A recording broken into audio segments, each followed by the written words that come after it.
جو ہمارے دین کا ایک خوبصورت چہرہ ہے، ہم لوگوں کے سامنے پیش کریں، اس دنیا کے سامنے مقدس کتابیں ہیں قرآن پاک کو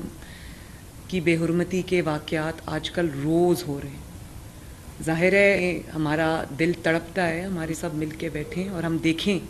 کہ کیا وجہ ہے کہ یہ واقعات جو ہیں وہ بڑھے ہیں۔ سوات میں جو ہوا وہ ہم سب کے لیے بہت ہی باعث فکر ایک چیز ہے کہ میرا تعلق ایک مذہبی گھرانے سے ہے، یہ چیز میرے خون میں شامل ہے، دین سے محبت، اسلام سے محبت میرے خون میں شامل ہے۔ 2017-18 میں سیاسی سکور کو سیٹل کرنے کے لیے جب ہمیں نشان بنایا گیا تو نواز شریف صاحب کے ساتھ جو واقعہ ہوا تو بڑی میرے لیے باعث تکلیف تھی۔ کوئی چور کہہ دے، ڈاکو کہہ دے، اس چیز کی اتنی تکلیف نہیں ہوتی جتنی تکلیف اس چیز کی ہوتی۔ والدہ کا الیکشن تھا، والد کو انہوں نے ڈسکوالیفائی کیا، ان کی یہاں پر الیکشن کی مہم چلا رہی تھی، جس طرح سے اور ایک سیاسی جماعت استعمال ہوئے، جس طرح سے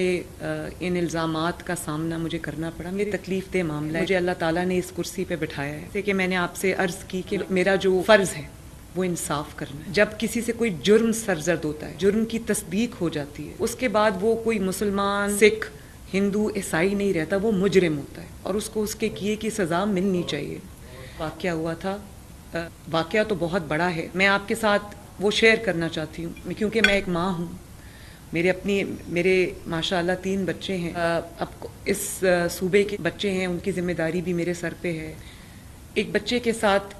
زیادتی ہوئی اور اس زیادتی میں کوئی مذہبی شخصیت ہے، ان کا کوئی مدرسے سے ان کا تعلق تھا، ان کا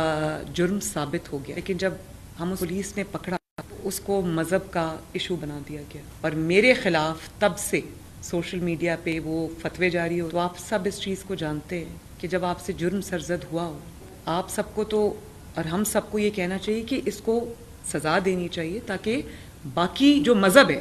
ان جنرل اس کا جو ہم چہرہ مسخ نہ کریں۔ کہ سوشل میڈیا 50,000 سے زائد اکاؤنٹس، وہ پیجز ہیں، وہ ہم نے بلاک بھی کیے ہیں، اور اگر کوئی بھی اس قسم کوئی ایسا مواد ہے جس کی ریموول ضروری ہے یا جس کو بلاک کرنا ضروری ہے تو میں یہ چاہوں گی کہ آپ ہماری اس طرف رہنمائی کرائیں۔ بچیوں کے اسکول کے بارے میں ایک حضرت جو آج کل سوشل میڈیا پہ بہت فتوے دے رہے ہیں، مجھے خوشی ہے کہ آپ نے بھی نشاندہی کی۔ ہم سب جانتے ہیں کہ نبی پاک صلی اللہ علیہ وآلہ وسلم کا کیا احکامات ہیں، کیا کے مخالف جا کے کوئی حکم جاری کرنا یا اس کے مخالف جا کے کوئی فتویٰ دینا خود بذات خود ایک بہت بڑا جرم ہے، جس کی دہی اور جس کو روکنا، جس کی روک تھام ہم سب کا فرض ہے۔ میں یہ کہنا چاہوں گی کہ محرم الحرام سے جتنے دکھ، جتنے احساسات، جتنی تکالیف جو جڑا ہے، اہل تشیع کے میرے جو حضرات ہیں، جو بہنیں ہیں، بھائی ہیں، یہ صرف ان کے جذبات نہیں ہیں، وہ سب ہمارے بھی جذبات